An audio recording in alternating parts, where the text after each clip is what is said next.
ఇవాళ ఏపీసీసీ నేతలు ఏఐసీసీ పెద్దలను కలవబోతూ ఉన్నారు. ఢిల్లీలో కీలక భేటీ. ఒకవైపు షర్మిల కాంగ్రెస్ పార్టీలో చేరతారు. కాంగ్రెస్ పార్టీ ఏపీ అధ్యక్షురాలిగా షర్మిలకు అవకాశం ఇస్తారనే ప్రచారం జరుగుతున్న నేపథ్యంలో ఇది నిజంగా చాలా కీలకమైన భేటీ. సో ఆంధ్రప్రదేశ్లో కాంగ్రెస్ పార్టీ గత వైభవాన్ని సాధించాలంటే ఉన్న అవకాశాలేంటి, ఇప్పుడు కాంగ్రెస్ పార్టీకి ఉన్న సవాళ్ళు ఏంటి ఆంధ్రప్రదేశ్లో? అంటే గత వైభవం చాలా దూరం అది.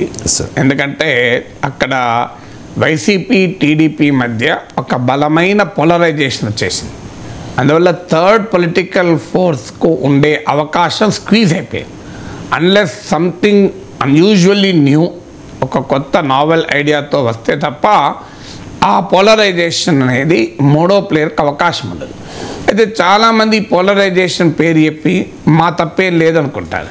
కానీ పోలరైజేషన్ వల్లనే ఇంకో పార్టీ లేకుండా ఉండడమే కాదు, ఈ పోలరైజేషన్ ఛేదించి పార్టీలు వస్తుంటాయి. ఇప్పుడు ఢిల్లీలో బీజేపీ కాంగ్రెస్ల మధ్య పోలరైజేషన్, ఆ పోలరైజేషన్ తట్టుకొని రెండు పార్టీలు ఓడించి ఆమ్ ఆద్మీ పార్టీ గెలిచిందా లేదా? అందువల్ల పోలరైజేషన్ వల్లనే తాము ఓడిపోదాము అనే సూత్రీకరణ సరైనది కాదు. ఇప్పుడు మీకు కాంగ్రెస్ బీఆర్ఎస్ల మధ్య పోలరైజేషన్ జరిగింది. సిపిఎం 18 సీట్లలో పోటీ చేస్తే ఎక్కడ ఓటింగ్ రాలే, అసలు నెగ్లిజిబుల్ ఓటింగ్ వచ్చింది.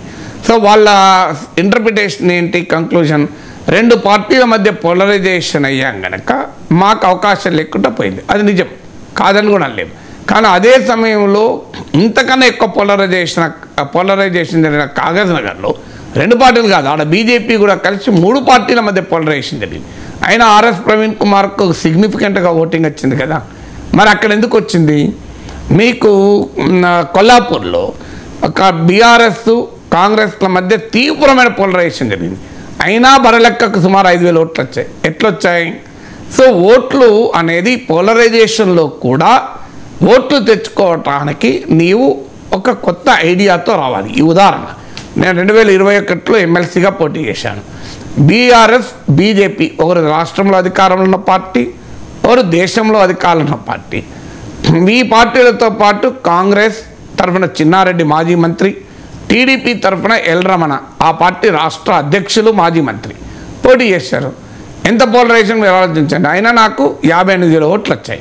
కాంగ్రెస్ అభ్యర్థికి 33,000 ఓట్లు వస్తే నాకు 58,000 ఓట్లు వచ్చాయి. టీడీపీ అభ్యర్థికి 5,000 ఓట్లు వచ్చాయి. ఎందుకు ఇన్ని 3 ఉదాహరణలు చెప్పాను నేను ఇప్పుడు.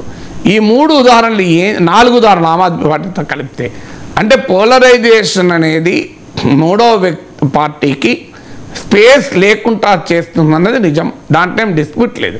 కానీ అదే సమయంలో సంథింగ్ న్యూతో నువ్వు ఆఫర్ చేయగలిగితే, కొత్త నరేటివ్తో కొత్త ఐడియాతో ఆఫర్ చేయగలిగితే డెఫినెట్గా ఎంతో ఆ స్పేస్ కొంత పెంచుకోవచ్చు. పెంచుకోవడమే కాదు, గెలవచ్చు కూడా. ఆమ్ ఆద్మీ పార్టీ గెలిచింది. నేను 2 సార్లు ఎమ్మెల్సీగా అన్ని ప్రధాన పార్టీలు ఓడించి గెలిచాను. ఎందుకంటే ఆ స్పేస్ పెంచుకోవచ్చు, గెలుచుకోవచ్చు, provided you offer something different. అందువల్ల కాంగ్రెస్ పార్టీ ఆంధ్రప్రదేశ్లో ఎందుకు తనకు ఓటేయాలో ఒక నరేటివ్ను చూపెట్టగలగాలి. ఇప్పుడు ఆధునిక రాజకీయాలు ఏంటంటే నరేటివ్ బిల్డింగ్, ఒక భావన. సో జగత్తంతా భావనే అంటాడు ఆదిగురు శంకరాచార్యులు. సో రాజకీయాలు కూడా అంతే, జగత్తే భావన అయినప్పుడు రాజకీయాల భావన కావా? సో అద్వైతంలో శంకరాచార్యుడు ఈ జగత్తంతా భావన అంటాడు. ఇప్పుడు ఆధునిక రాజకీయాలు శంకరుని తత్వాన్ని అమలు చేస్తున్నట్లున్నాయి. అందువల్ల ఒక బలమైన భావన క్రియేట్ చేయగలగాలి. కాంగ్రెస్ తెలంగాణలో అంతకుముందు ఏ పరిస్థితిలో ఉండే, హుజూర్ నగర్, నాగార్జున సాగర్, జిహెచ్ఎంసి, దుబ్బాక, హుజూరాబాద్ ఓటములు చూస్తే మనకు ఆశ్చర్యం వేస్తుంది. హుజూరాబాద్లో 3,000 ఓట్లు వచ్చాయి, జస్ట్ 3,000 ఓట్స్ వచ్చాయి. హుజూర్ నగర్లో సిట్టింగ్ సీటు కోల్పోయారు. నాగార్జున సాగర్లో సీనియర్ నాయకుడైన జానారెడ్డి ఓడిపోయాడు. ఇప్పుడు ఆయన కొడుకు గెలవగలిగాడు సేమ్ అభ్యర్థి పైన.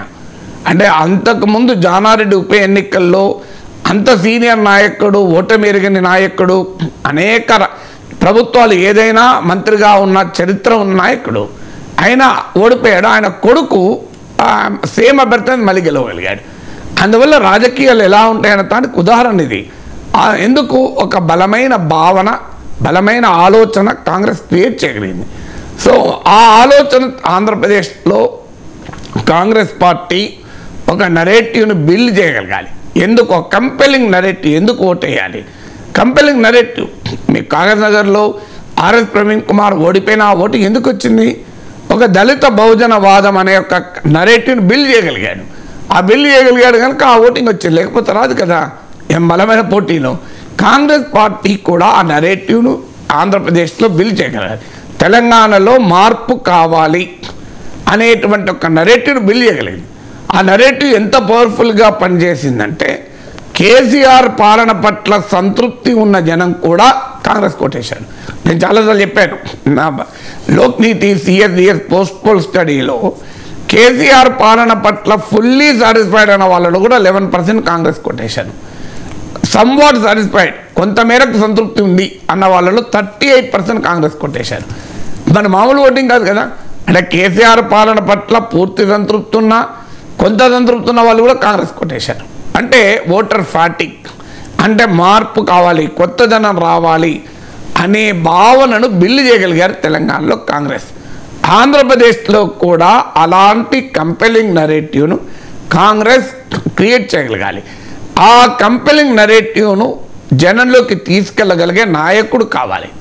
ఎందుకంటే కొత్త నాయకుడు దిగ్విజయ్ సింగ్, కమల్నాథ్లతోనే కాంగ్రెస్ రాజకీయం చేస్తే మధ్యప్రదేశ్లో అవకాశం ఉండి కూడా ఓటమి పాలైంది. ఎందుకంటే ఆడ కొత్తదనం కనిపించలేదు ప్రజలకు. కొత్త నరేటివ్ను తీసుకెళ్లాలన్నా కూడా కొత్త నాయకత్వం ఉండాలి. కొత్త నరేటివ్ను పాత నాయకత్వం తీసుకెళ్లాలంటే ప్రజలు నమ్మరు. అందువల్ల ప్రభుత్వ వ్యతిరేకత బీజేపీ పట్ల ఉన్నా కాంగ్రెస్ దాన్ని క్యాపిటలైజ్ చేసుకొని మధ్యప్రదేశ్లో గెలవలేకపోయింది. అదే తెలంగాణలో కొత్త నరేటివ్తో పాటు కొత్త నాయకత్వం, రేవంత్ రెడ్డి ఎమర్జ్ కావడం కాంగ్రెస్ గెలుపు కారణమైంది. అందువల్ల ఆంధ్రప్రదేశ్లో కూడా కంపెలింగ్ నరేటివ్నే కాదు, ఆ నరేటివ్ను జనంలోకి తీసుకెళ్ళగలిగే లీడర్షిప్ కావాలి. మూడోది పొలిటికల్ కంటెస్టేషన్, బాలమిక్స్ అంటారు. పొలిటికల్ కంటెస్టేషన్లో నీవు పదనుగా ఒక ఉన్న రాజకీయ డిస్కోర్స్లో భాగస్వామి కావాలి. ఇప్పుడు కేసీఆర్ వ్యతిరేక పొలిటికల్ డిస్కోర్స్లో రేవంత్ రెడ్డి, బండి సంజయ్ లాంటి వాళ్ళు పవర్ఫుల్గా యాంటీ కేసీఆర్ పొలిటికల్ డిస్కోర్స్, బీఆర్ఎస్కు వ్యతిరేకంగా ఒక బలమైన పొలిటికల్ కంటెస్టేషన్ను తీసుకురాగలిగారు. అందువల్ల మీరు గమనించండి, బండి సంజయ్ నాయకత్వంలో ఉన్న సమయంలో బీజేపీ అద్భుతమైన విజయాలు సాధించింది.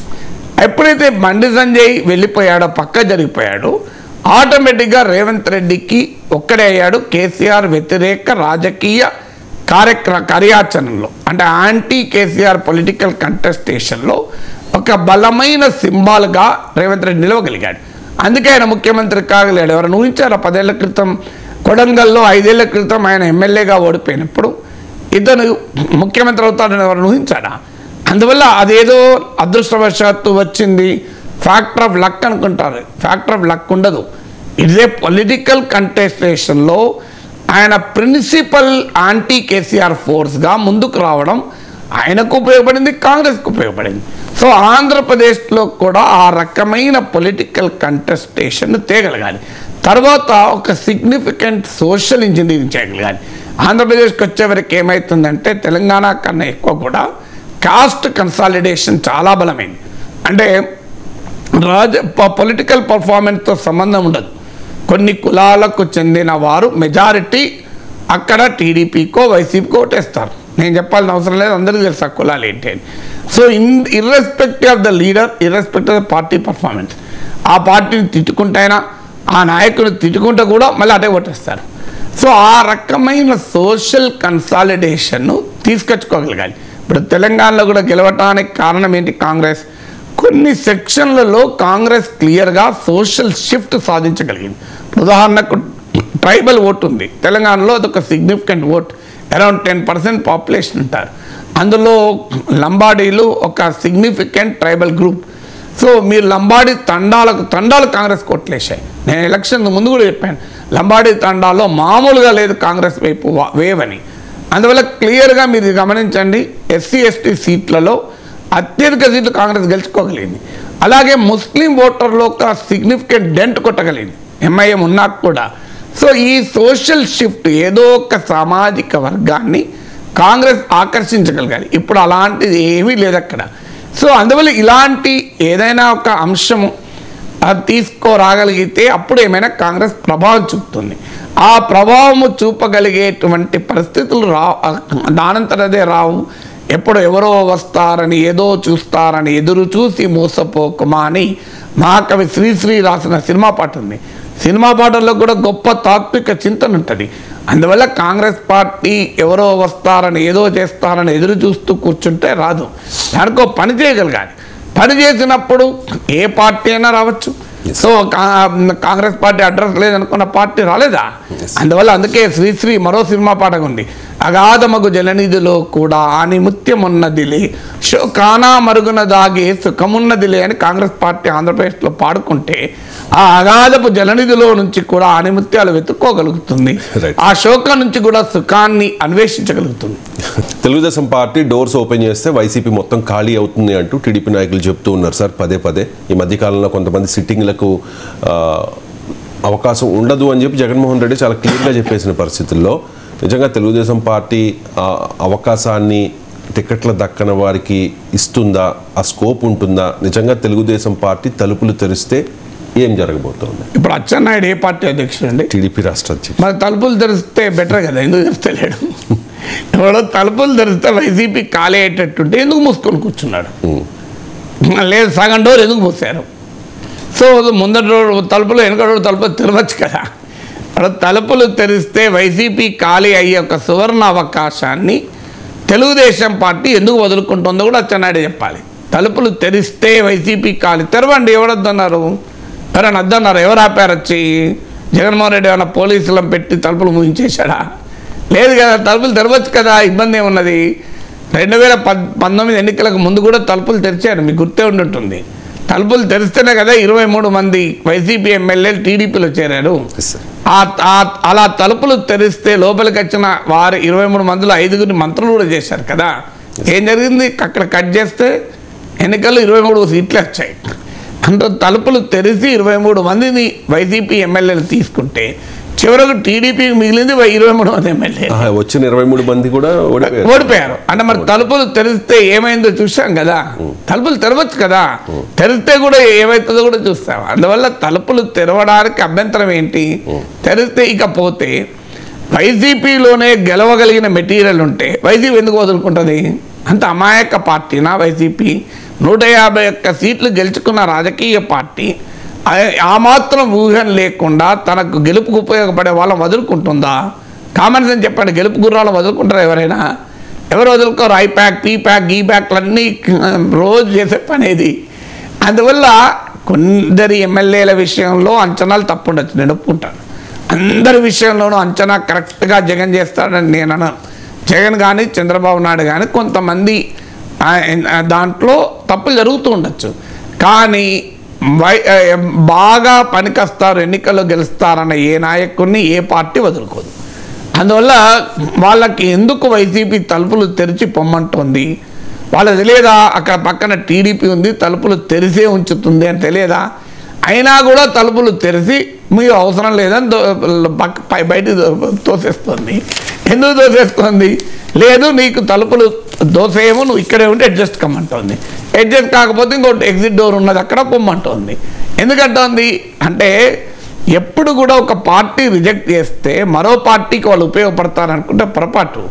సో రిజెక్ట్ ఒక పార్టీకి ఉపయోగపడిన వాడు ఇంకో పార్టీకి ఉపయోగపడడు. సో ఒక ఛానల్లో విశ్లేషించలేనివాడు ఇంకో ఛానల్లో విశ్లేషించగలరా? సో ఎవరికి అందుకే అన్ని ఛానళ్ళు ఒకే వ్యక్తిని ఎందుకు పిలుస్తాయి? ఒకే రకమైన వ్యక్తులు అంటే వాళ్ళు క్లిక్ అవుతారు కనుక పిలుస్తారు. సో ఇది కూడా అంతే. ఒక ప్రొడక్ట్ అనేది ఒక చోట రిజెక్ట్ అయితే ఇంకో చోట ఎలా యాక్సెప్ట్ అవుతుంది? సేమ్ ప్రజలే కదా, కన్జ్యూమర్స్ వాళ్ళే కదా. ఇప్పుడు ఈ షాప్లో కంపెనీ ప్రొడక్ట్కు రిజెక్ట్ అవుతుంది, వేరే పక్క సూపర్ మార్కెట్లో పెడితే ఆ ప్రోడక్ట్ అమ్ముడుపోతుందా? కొద్దిగా మార్కెటింగ్ ప్రమోషన్ చేస్తే కాస్తంత ఇంప్రూవ్మెంట్ ఉండొచ్చేమో. కానీ బేసిక్గా ఆ ప్రోడక్ట్లో కనుక క్వాలిటీ లేకపోతే కన్జ్యూమర్ రిజెక్ట్ చేస్తే అది మీరు ఈ సూపర్ మార్కెట్ అయినా రిజెక్ట్ చేస్తారు, ఆ సూపర్ మార్కెట్ అయినా రిజెక్ట్ చేస్తారు. ఇందులో చేయరు, అందులో చేస్తారని చెప్పలేం కదా. ఇప్పటికే జనసేనకి టికెట్లు ఇవ్వాలి కాబట్టి 30-40 లేకపోతే అంతకంటే తక్కువ ఎక్కువ వాటెవర్ అక్కడ ఇవ్వడానికి సర్దుబాటు జరగనప్పుడు నిజంగా వైసీపీ నుంచి ఎవరైనా వస్తే వీళ్ళు డోర్లు ఓపెన్ చేసిన తర్వాత లోపల స్పేస్ ఉంటుందా సార్? ఇచ్చే స్పేస్ ఉంటుందా? అంటే పొలిటికల్ పార్టీ స్పేస్ చాలా ఎలాస్టిక్గా ఉంటుందండి. ఓకే. సో అందువల్ల ఒక ఎమ్మెల్యేనే కాదు కదా, రకరకాలు ఉంటాయి. ఆఖరికి ఏది లేకపోయినా వైసీపీ నాకు టికెట్ ఇవ్వలేదు కదా, నేను గెలవకపోయినా మంచిదే, వాడిని ఓడించాలని కోపం ఉండొచ్చు. లేదు ఒకవేళ అధికారం వస్తే ఆ స్పేస్ ఎలాస్టిక్గా స్ప్రెడ్ కావచ్చు. కొన్ని చోట్ల టీడీపీ జనసేన వారు ఉన్నా కూడా బయట నుంచి వచ్చిన నాయకులకు ఇవ్వచ్చు. మీకు అంత తెలంగాణలో కాంగ్రెస్ పార్టీ మునుగోడు ఉంది. మునుగోడులో పాల్వాయి శ్రవంతి లేదా, అంతకుముందు పోటీ చేసిన క్యాండిడేట్ చలమల కృష్ణారెడ్డి లేడా, ఇంకోరు లేరా? మరి ఉన్నాక కూడా రాజగోపాల్ రెడ్డి రావడంతో ఆయనకు విదిన్ అవర్స్ టికెట్ ఇవ్వలేదా? సో అందువల్ల టీడీపీ జనసేనకు అభ్యర్థులు ఉన్నా వైసీపీ నుంచి వచ్చే అభ్యర్థి కనుక గెలవగలుగుతాడు, మోర్ పాపులర్, మోర్ పవర్ఫుల్ అనుకుంటే డెఫినెట్గా వాళ్ళకి టికెట్లు ఇస్తారు కదా.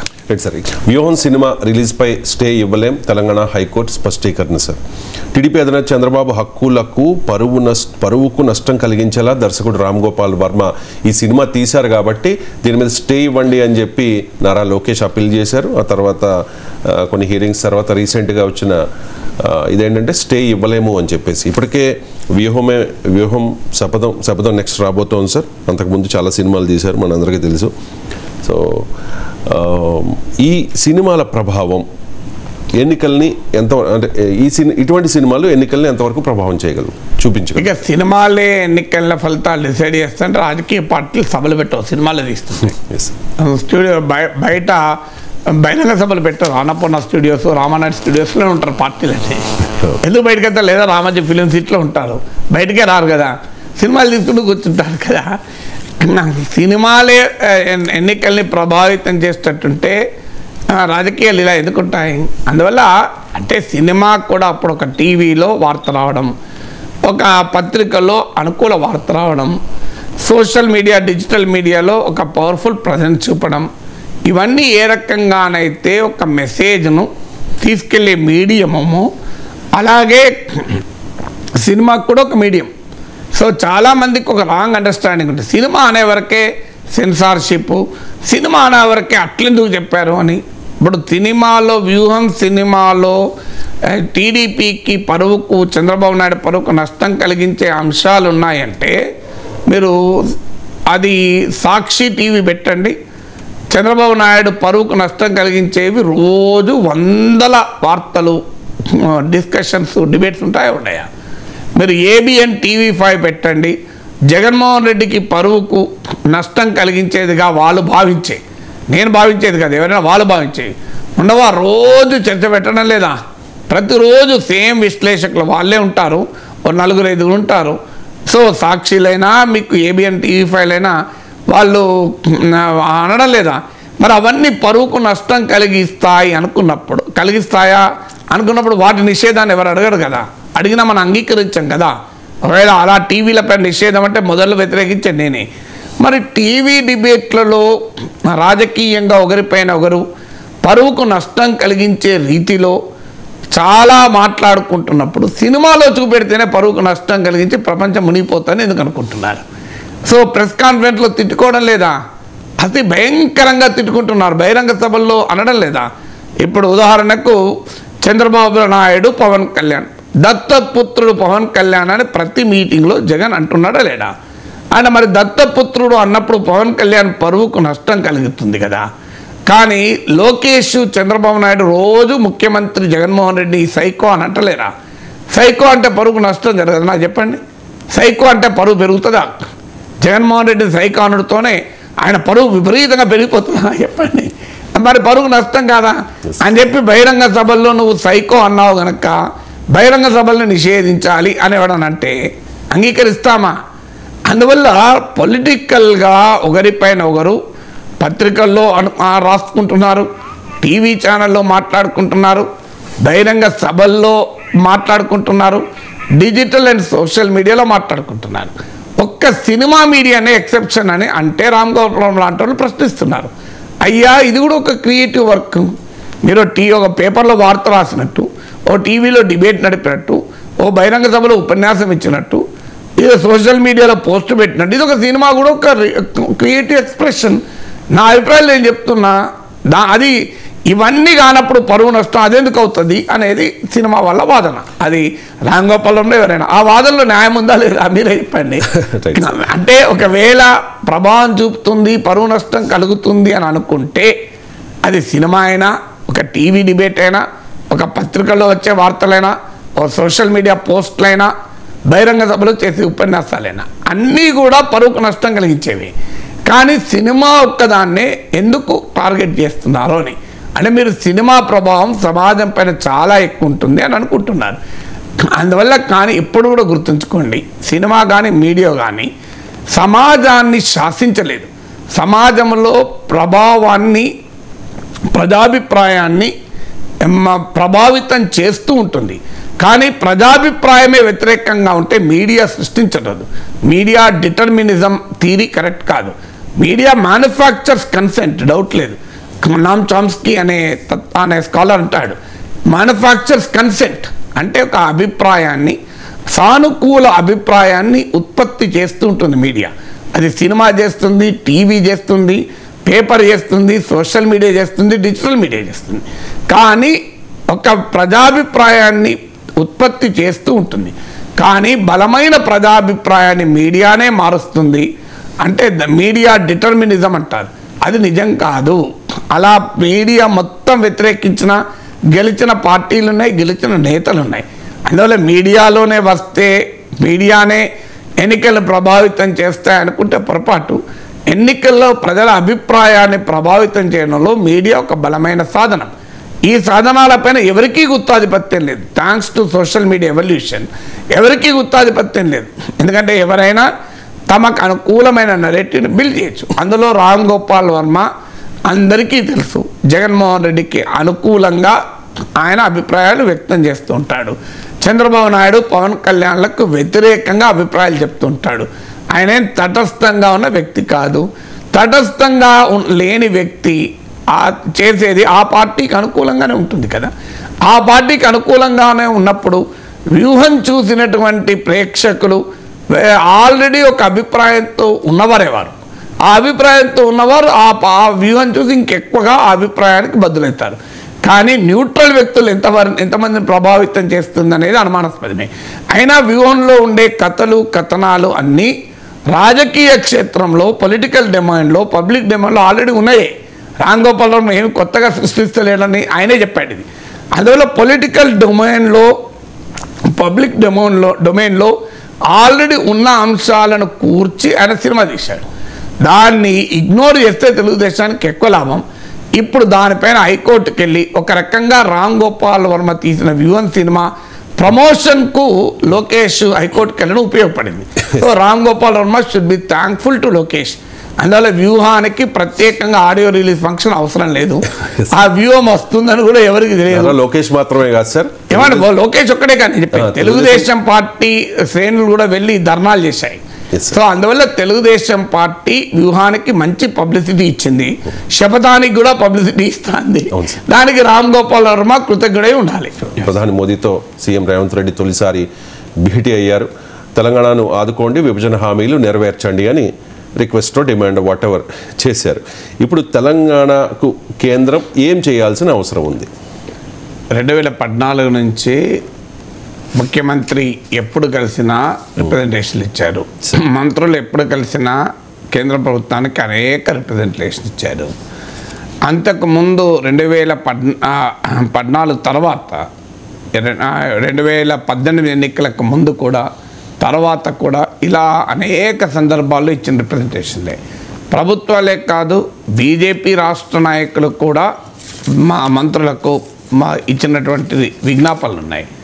అన్నిటి సారాంశం ఒకటే. ఉదాహరణకు మీరు గూగుల్లో కొట్టండి, doctor Laxman request Ravishankar Prasad, union minister for IT for ITIR region in Hyderabad అని కొట్టండి, మీకు వస్తుంది గూగుల్లో.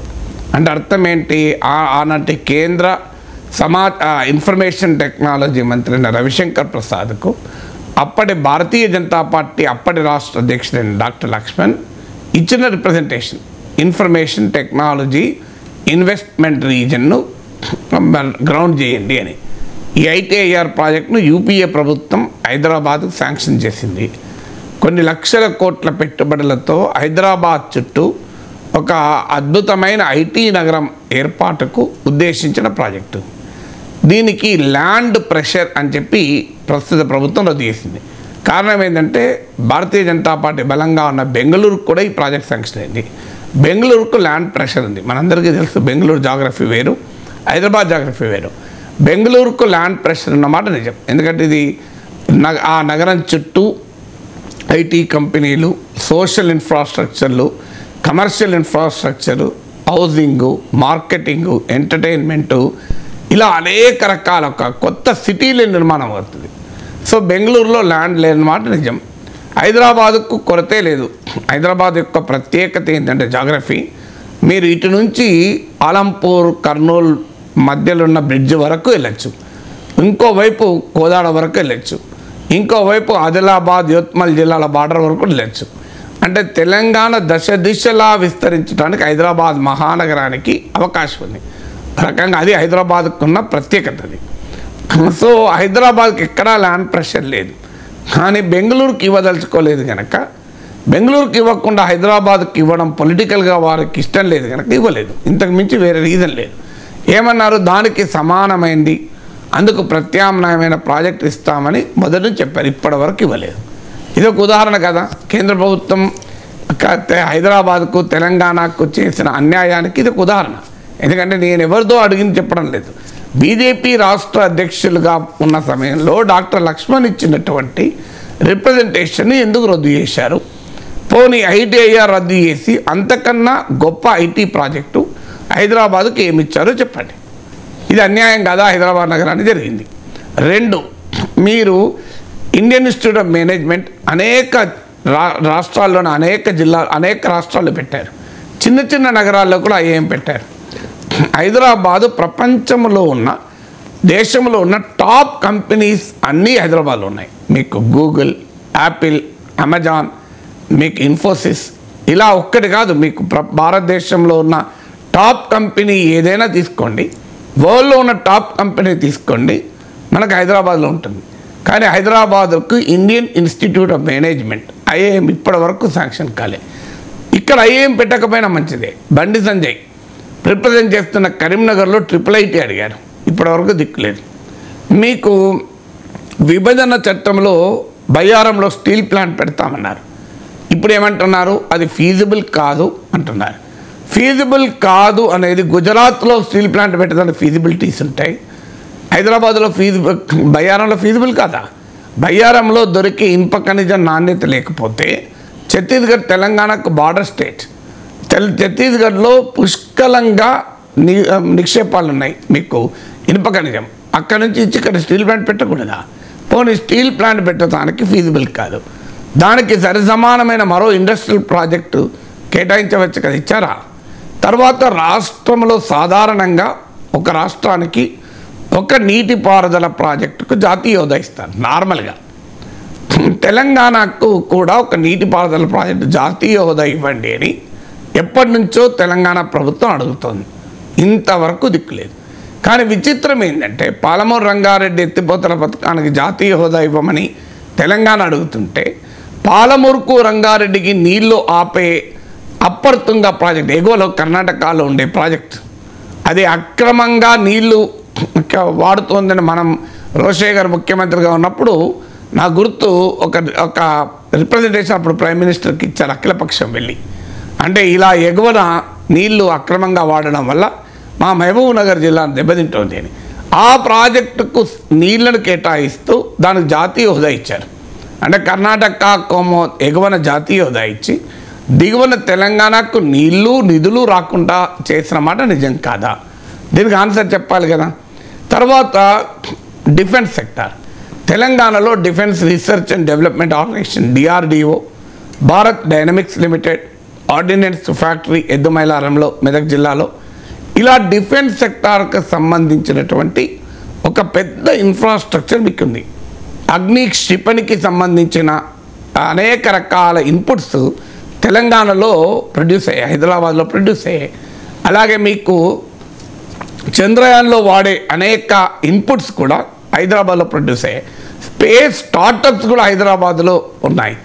మరి ఇలా ఒక డిఫెన్స్ కారిడార్ ఇవ్వండి, ఎందుకంటే ఒక పెద్ద ఇన్ఫ్రాస్ట్రక్చర్ ఉంది. హిందుస్థాన్ ఏరోనాటిక్స్ లిమిటెడ్ నుంచి మొదలుకొని డిఆర్డిఓ వరకు, భారత్ డైనమిక్స్ లిమిటెడ్ లాంటి కంపెనీల నుంచి మొదలుకొని అనేక కంపెనీలు ఇక్కడ ఉన్నాయి. ఇవ్వండి అంటే తెలంగాణకు డిఫెన్స్ కారిడార్ ఇవ్వకుండా బుందేల్ఖండ్కు డిఫెన్స్ కారిడార్ ఇచ్చారు. ఇది తెలంగాణకు నష్టం కాదా? మీరు ఒకసారి ఆలోచించండి. అలాగే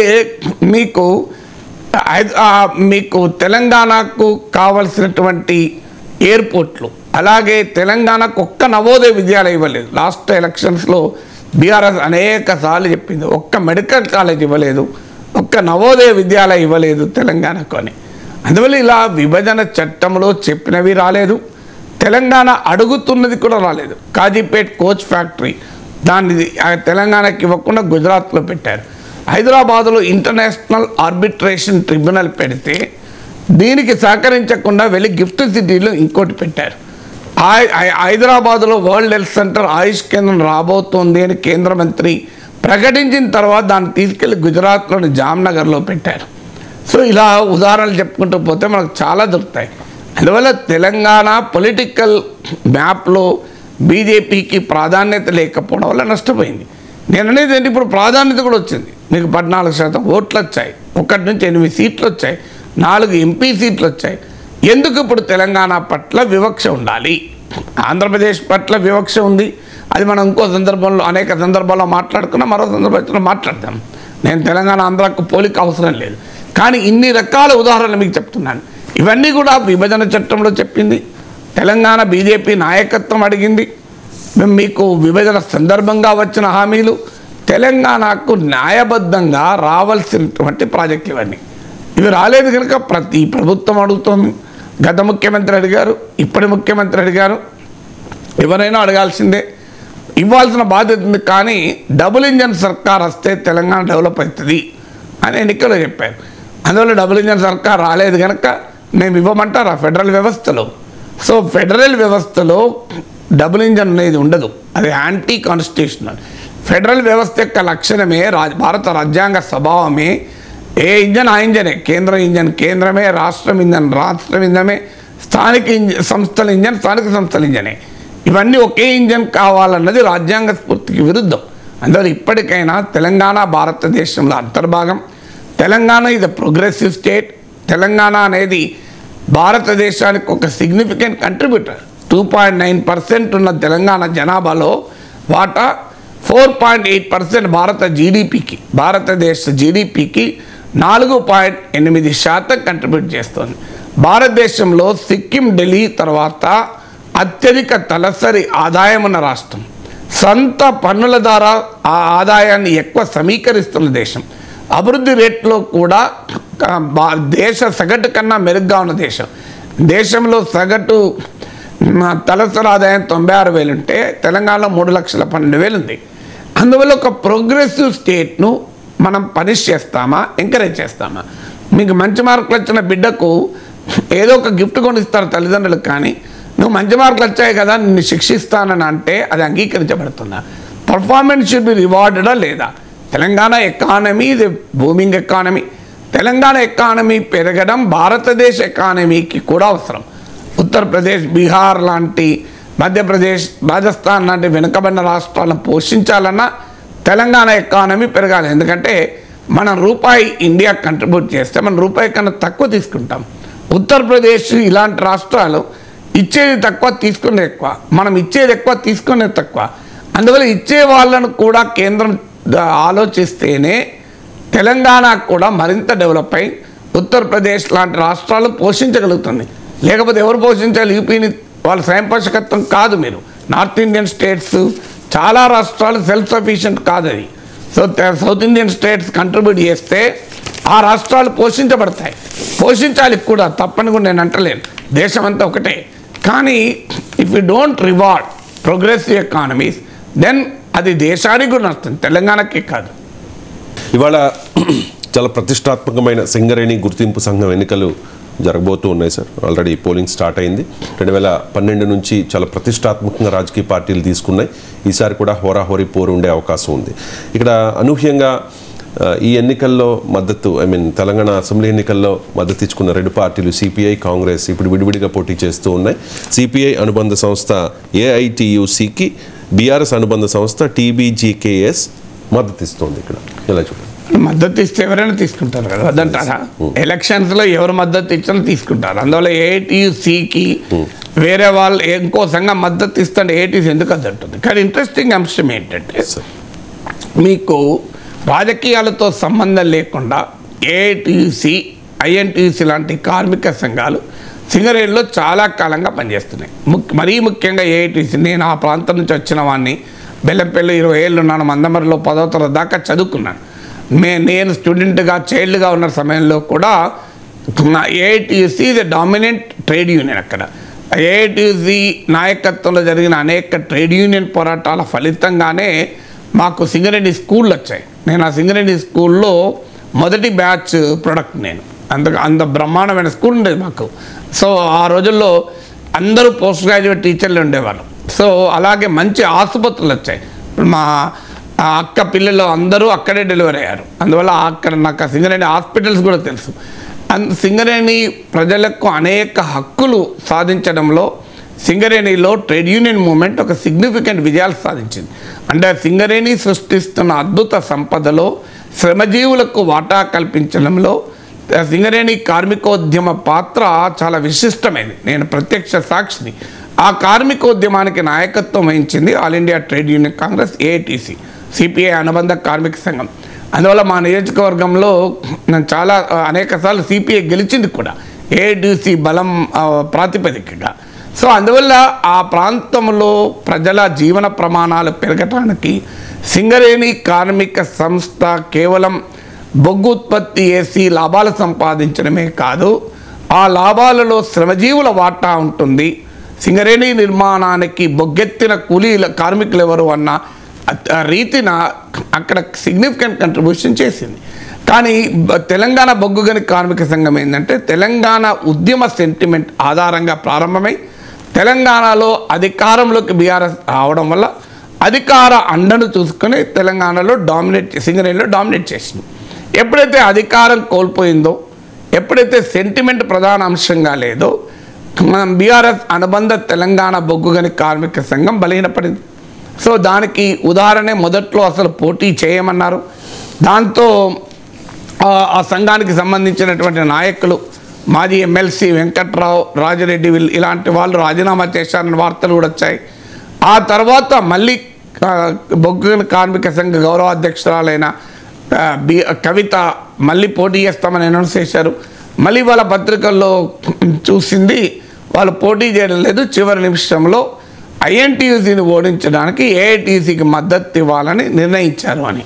సో ఇది ప్రక్రియ. ఎందుకంటే ఒక పొలిటికల్ బలం చూసుకొని పెరిగిన కార్మిక సంఘం కనుక ఎప్పుడైతే పొలిటికల్గా బలహీనపడ్డారో కార్మిక సంఘం కూడా బలహీనపడ్డాయి. దాంతోపాటు కారుణ్య నియామకాల వివాదము, అవినీతి ఆరోపణలు ఇలాంటి అనేక అంశాలు దెబ్బతీశాయి. వాస్తవంగా సింగరేణి ప్రాంతం అనేది రాజకీయ పార్టీలకు కూడా కీలకం. ఎందుకంటే ఒక 10-12 అసెంబ్లీ స్థానాల్ని ప్రభావితం చేస్తుంది. అలాగే 5-6 పార్లమెంటు సీట్లను కూడా ప్రభావితం చేస్తుంది. అందువల్ల ఆ ప్రాంతానికి ఉన్న కీలకం. అయితే సిపిఐ అనుబంధ కార్మిక సంఘానికి బీఆర్ఎస్ అనుబంధ కార్మిక సంఘం మద్దతు ఇవ్వడం ఏంటి? ఎవరికి వ్యతిరేకంగా? కాంగ్రెస్ అనుబంధ కార్మిక సంఘానికి. కానీ అక్కడ ఉన్న సింగరేణిలో ఉన్న ప్రత్యేక పరిస్థితి ఏంటంటే, ఏఐటీసీ ఐఎన్టీసీ మధ్య పోరాటం జరుగుతున్నప్పుడు అది రాజకీయపరమైన అంశంగా ఉండదు. అందువల్ల ఆ సిపిఐ నాయకుడు ఎమ్మెల్యే అయిన కొననేని సాంబశివరావు సయాన ఏఐటీసీ నాయకుడు కూడా ఆ ప్రాంతంలో. అందువల్ల రాజకీయపరమైన పొందికలు వేరుంటాయి, ట్రేడ్ యూనియన్ పరమైన పొందికలు వేరే ఉంటాయి. చాలా కంపెనీల్లో సిపిఐ అనుబంధ సిపిఎం అనుకూల ట్రేడ్ యూనియన్ల మధ్యనే కూడా పోరాటం ఉంటుంది. సో అందువల్ల ట్రేడ్ యూనియన్ ఎన్నికలు వచ్చే వరకు ఒక రకంగా ఉంటుంది, మళ్ళీ మీకు రాజకీయ ఎన్నికలు వచ్చేటప్పుడు ఒక రకంగా ఉంటుంది. సో అందువల్ల కార్మిక సంఘాల ఎన్నికలు రాజకీయ ప్రభావాన్ని కలిగి ఉన్నప్పటికీ రాజకీయాలతోనే ముడిపెట్టి ఉండలేము. ఇప్పుడు నేను ఎలక్షన్లో పోటీ చేసినప్పుడు నాకు అనుభవం. బ్యాంకింగ్ రంగం ఉంది. బ్యాంకింగ్ రంగంలో ఉన్న అన్ని క్యాడర్ల అంటే బ్యాంకు క్లర్కుల నుంచి మొదలుకొని ఆఫీసర్ల వరకు అన్ని సంఘాలు నాకు మద్దతు ఇచ్చాయి. మరి వాళ్ళు అనేక సార్లు పోటీ పడతారు. United forum for banking unions అంటారు. అన్ని సంఘాలు, ఈ సంఘం ఆ సంఘం సంబంధం లేదు, ఆఫీసర్ల సంఘం అందరు కలిపి నాకు మద్దతు ఇచ్చారు. బహిరంగంగా ప్రతి ఎన్నికల్లో మద్దతు ఇచ్చారు. మరి వాళ్ళ సంఘాల మధ్య అనేక పోటీ ఉండొచ్చు. అలాగే బిఎస్ఎన్ఎల్లో అన్ని సంఘాలు మద్దతు ఇచ్చాయి. సెంట్రల్ గవర్నమెంట్లో అన్ని సంఘాలు మద్దతు ఇచ్చాయి. Confederation of central government employees అని, డిఫెన్స్ సెక్టార్ మొత్తం అన్ని సంఘాలు మద్దతు ఇచ్చాయి. వాళ్ళు ఎన్ని పోటీలను పడని ఇలా అనేక యూనియన్లలో అనేక సంఘాలు మద్దతు ఇచ్చాయి. కారణం ఏంటి? మా తరఫున మాట్లాడుతారని మద్దతు ఇచ్చాయి. అందువల్ల ఇప్పుడు కూడా ట్రేడ్ యూనియన్ ఎన్నికల్లో రాజకీయ ప్రభావాలు ఉండొచ్చు, కానీ దాని నుంచి రాజకీయ పార్టీల సంబంధాలను మనం నిర్వచించలేము. చాలా సందర్భాల్లో ఆ పోటీలు ఉంటూనే ఉంటాయి. అందులో ఏమి ఆశ్చర్యపడాల్సింది ఏం లేదు. Right sir. హిందూ ధర్మ పరిరక్షణ కోసం అలాగే సనాతన ధర్మం కోసం పోరాడుతూ ఉన్నాను, కానీ నన్ను 12% ఓట్ల ఉన్న వాళ్ళు ఓడించారు, తన ఓటమి హిందువుల ఓటమి అంటూ ఉన్నారు సార్ బండి సంజయ్. సో బండి సంజయ్ ఓటమి హిందువుల ఓటమిగా పరిగణించాలి అంటే 88% హిందువులే కదా. 88% ఓటింగ్ వస్తే అప్పుడు 12% వాళ్ళు ఓడించినట్లే. అంటే క్లియర్గా అరిథమెటిక్ బండి సంజయ్ చెప్తున్నాడు కదా. అరిథమెటిక్ 88% హిందువుల ఓటమి అన్నప్పుడు 88% మంది ఓటేస్తే 12% మంది అవసరమే లేదు కదా. అయినా ఈ 12% బండి సంజయ్కి ఓటేస్తారా? ఓటేయలేదా? వాళ్ళు ఇప్పుడు ఈ 12% అంటే ఆ శాతం మారచ్చేమో, కానీ ఆయన ఎవరిని ఉద్దేశించి అంటున్నాడో మనకు అర్థమవుతుంది. మనకు వారు కామారెడ్డిలో వెంకటరమణారెడ్డికి ఓటేశారా వాళ్ళు? మరి వాళ్ళు ఓటేయకపోయినా వెంకటరమణారెడ్డి కేసీఆర్ను రేవంత్ రెడ్డి ఓడించి గెలవలేదా? వారు నిర్మల్లో మహేశ్వర్ రెడ్డికి ఓటేశారా? వాళ్ళు పాయల్ శంకర్కి ఓటేశారా? వాళ్ళు కాగజ్ నగర్లో పాల్వాయి హరీష్కి ఓటేశారా? వాళ్ళు గోషామాల్లో రాజాసింగ్కి ఓటేశారా? వాళ్ళు ఎవరికి ఓటేయలేదు కదా. మరి అక్కడ వాళ్ళు ఓటేయకపోయినా అక్కడక్కడ గెలిచారు కదా. అందువల్ల ఆ 12% ఓటేయకపోవడం వల్లనే ఓడిపోయాను అంటే ఆ 12% బీజేపీకి ఓటు వేయదు, అది వ్యతిరేక ఓటు బ్యాంక్, అందరికీ తెలిసిందే కదా. అయితే మిగతా ఓటు చీలడం వల్ల వారు ఓటేశారా అంటే రాజకీయ పార్టీలు మతం ప్రాతిపదిక ఎన్నికలు జరగవు. అలా అంటే ఏ మతానికి చెందిన వారికి కూడా ఒకే పార్టీకి ఎప్పుడు ఓటేయరు. అలా ఓటైతే దేశంలో బీజేపీ శాశ్వతంగా అధికారంలో ఉండాలి, ఇక ముచ్చటే లేదు కదా. అయితే బీజేపీ ఏంటంటే ఆ majority consolidation, Hindu majoritarian consolidation ఆధారంగా తన రాజకీయాలు పుంజుకోవాలని ఉంటుంది. సో అందువల్ల ఆ రకమైన స్టేట్మెంట్ ఇవ్వడం ద్వారా రాబోయే పార్లమెంట్ ఎన్నికలకు ఒక బలమైన మతపరమైన రాజకీయ సమీకరణ చేయాలన్నది లక్ష్యం. బండి సంజయ్ హిందుత్వ పాలిటిక్స్కి ఒక అగ్రెసివ్ హిందుత్వ పాలిటిక్స్ సింబల్గా ఉన్నప్పుడు ఆ అగ్రెసివ్ హిందుత్వ పాలిటిక్స్ను అంగీకరించని వారు అనివార్యంగా బండి సంజయ్కి వ్యతిరేకంగానే పనిచేస్తారు. ఇప్పుడు శివమస్తే మాకు శివమస్తే మీకు అన్న తర్వాత ఏ రకమైన పోలరైజేషన్ అవుతుంది? అందువల్ల కరీంనగర్లో జరిగిన పోలరైజేషన్కు బండి సంజయ్ రిప్రజెంట్ చేసిన పాలిటిక్స్, బండి సంజయ్ ప్రజెంట్ చేసిన పాలిటిక్సే కారణం. అందువల్ల దానికి ఆశ్చర్యపడలేదు. అయితే డెఫినెట్గా ఒక బలమైన ఓటు బ్యాంకు ఆయనకు వ్యతిరేకంగా పడడం వల్ల ఆయన ఓడిపోయాడనేది నిజం, అందులో అనుమానం లేదు. అయితే అది ఎక్కడైనా జరుగుతుంది. అందువల్ల బీజేపీ హిందూ కన్సాలిడేషన్కు ప్రయత్నించినప్పుడు కౌంటర్ కన్సాలిడేషన్ అనివార్యంగా ఉంటుంది. కౌంటర్ కన్సాలిడేషన్ ఉన్నప్పుడు ఇటువైపు కూడా ప్రయత్నం జరుగుతుంది. నేను అనేకసార్లు చెప్పాను, ఓవైసీ ఒక వర్గం ఓట్లతో 7 అసెంబ్లీ సీట్లు గెలుచుకోగలిగినప్పుడు, ఒక ఎంపీ సీటు గెలుచుకున్నప్పుడు అక్కడ ప్రజల విద్య, ఆరోగ్యము, వారి అవసరాలకు సంబంధం లేకుండా కేవలం మత ఆధారంగా గెలుచుకున్నప్పుడు అనివార్యంగా బీజేపీ కూడా మెజారిటీ మతం ఆధారంగా గెలుచుకునే ప్రయత్నం చేస్తుంది.